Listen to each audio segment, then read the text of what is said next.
I couldn't believe the hubris he had. If you were walking around with that kind of secret and you're going on the national news, wouldn't you sort of dial it back a little bit? You'd be a little on eggshells? A little. You know... I don't know. Yeah, I was going to...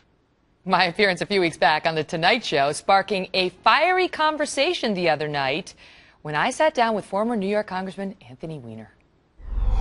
I'm trying to understand how somebody with a secret like that could go on national television and be that cocky. When you say that cocky, you mean answer your questions? And when you say something, with the arms. Let me ask you something. Show the arms. Listen, let me ask you. Watch. I'll show you exactly what I'm talking about. Watch. Let me tell you, sir. Let me tell you. But you know, you're throwing everything at me, so I can't offer any response. No, but I get an opportunity. You're doing an interview, so let me respond to your question. Why don't you just do a soliloquy? Okay, you just take it away. I'll ask the question and you're not answering. Just tell me how is it fair?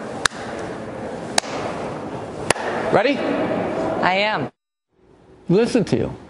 I mean, honestly, listen to you. It's all on me. I was the guest on the show being asked questions, and you're talking to me over the entire time. Do you think that's good TV?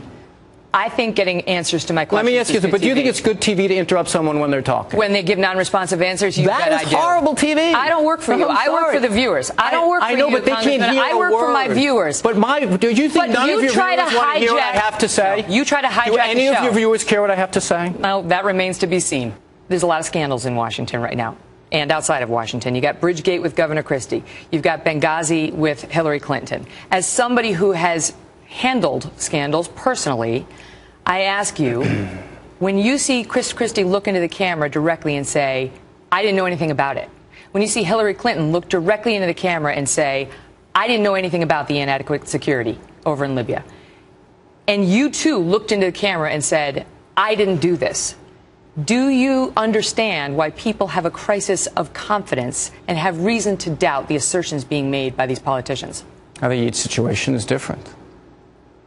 I mean, I handled it very poorly, and I compounded it by being dishonest about a personal failing. Mm-hmm. So I'm certainly not a great person to arbitrate on how other people deal with their crisis. When you see them, doing that, do you experience it differently? Here's what we know. We know that the reports that looked into it in Washington said that Hillary Clinton did not know.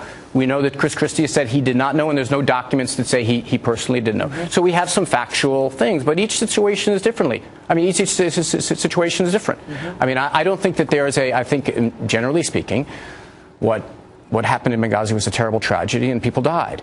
Generally speaking, what happened in New Jersey was a terrible abuse of power.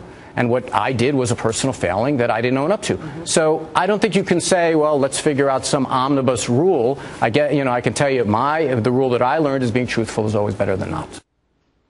I'll tell you my thoughts on this right after the break.